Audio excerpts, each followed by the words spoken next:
Hello বন্ধুরা, এই দেখুন আমার চাচা খুবই হাস্য উজ্জ্বল এবং সাদা মনের একজন মানুষ।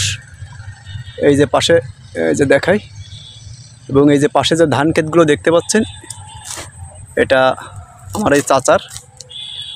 আর চাচা হয়তো আপনি জানেন না কাকা, এই যে আমি ফেসবুকে ভিডিও করি কাকা, শোনেন, কাটেন আর কথা শুনেন। হ্যাঁ, ফেসবুকে এই যে আমি ভিডিও করি, এটা কিসের জন্য করি জানেন তো? এই যে জনগণকে দেখানোর জন্য।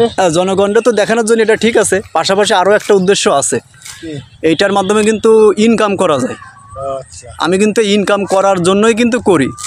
হ্যাঁ, এবং এটা আপনি জানেন কিনা জানি না, জানেন না, আজকে জানলেন তাই তো। আর একটা সুখবর আছে, সেটা হচ্ছে এই ফেসবুকে ইনকাম করার যে একটা বৈধ একটা লাইসেন্স দেয়, ওই লাইসেন্সটা কিন্তু আমি এই এক সপ্তাহ আগে পাইছি। এই যে আমি মনে করেন প্রায় 6 মাস কাজ করেছি। 6 মাস আপনাদের নিয়ে এই যে বনে জঙ্গলে বিভিন্ন জায়গায় ভিডিও করে বেড়াইছি। এই 6 মাস পরে ফেসবুক আমারে কিন্তু এই সেট আপটা দিছে। হ্যাঁ হ্যাঁ হ্যাঁ, ওইটা ইনকামের একটা ইয়ে দিছে, বৈধতা দিছে, একটা লাইসেন্স দিছে, যেটারে বলে কন্টেন্ট মনিটাইজেশন। আর হ্যালো ভিউয়ার্স, আপনাদের আর একটা কথা বলি, এই চাচার অসংখ্য ভিডিও কিন্তু আপনারা দেখেছেন। আমার এই যে সফলতা, এই সফলতার জন্য কিন্তু এই কাকা অনেকটা দায়ী। মানে যে কয়জন আমার এই সফলতার জন্য বিশেষভাবে আমাকে হেল্প করেছে, তাদের ভিতরে কিন্তু এই কাকা একজন। আর আপনারা বা কাকা হয়তো জানেন না, কাকা ওই যে হেনার যে ভিডিও করিলাম, ওইটা কিন্তু 22,000 ভিউ হয়েছে, 22,000। হ্যাঁ, তো আমার এই সফলতার জন্য কিন্তু এই ভিডিওটাও অনেকটা সাহায্য করেছে। যাই হোক, কাকার একটু দেখালাম। কাকা, আপনি আমাদের তানভীর ভাই তো বিদেশে আছে, তো তার উদ্দেশ্যে যদি কিছু বলতে চান বলতে পারেন। না, আর কি বলবো, বলেন, সে ভালো থাকবে, দোয়া।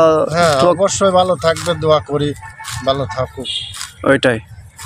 আর তানভীর ভাই যদি আমাদের এই ভিডিওটা দেখে, তো তানভীর ভাইরে আমি বলবো যে কাকার সাথে সবসময় আমাদের দেখা হয়, এবং যদি কখনো প্রয়োজন হয় আপনি আমার মাধ্যমে কাকার সাথে কথা বলতে পারেন। আর আমরাও আছি, সবাই কাকারে দেখে শুনে রাখবো, ভালো খবরাখবর আপনারা জানাবো। আর আপনিও বাইরে থেকে আমাদের জন্য দোয়া করবেন। কাকা কিছু বলবেন? বলেন। না, কি আর বলবো, দোয়া করি যাতে ভালো থাকে, এটাই। এইটা আসলে প্রবাস তো অনেক কষ্টের কাকা, খুব কষ্টের জায়গা। হ্যাঁ, আরও যেহেতু বাবা মা এই দেশে রেখে তারা গেছে, যারাই প্রবাসী আছে সকল প্রবাসীদের জন্যই অনেক অনেক ভালোবাসা, কারণ প্রবাস খুবই একটা কষ্টের জায়গা, ব্যাপার। বিশেষ মানে এখানে আসতে কাজটা বেশি কষ্টের না, কষ্টটা হচ্ছে আপনার এই যে ফ্যামিলির জন্য মায়া, যে কিছু একটা হইলে পরে বাসায় আসলি মনে পড়ে খালি। একদম একদম, ওইটাই। ত্যাগ স্বীকার করে যখন যাওয়া হয়েছে, কষ্ট করে টাকা ইনকাম করে আসতে হবে, মেলা টাকা খরচ করে গেছে সবাই যেন সুস্থ থাকে, যেন ইনকাম করে ভালোভাবে বাড়ি আসতে পারে, এই দোয়া করি। যাক, সুন্দর একটা দোয়া করেছেন। সকলকে ধন্যবাদ, ভালো থাকবেন, ভালো রাখবেন। দেখা হবে অন্য একটি ভিডিও নিয়ে। শুভ বিকাল।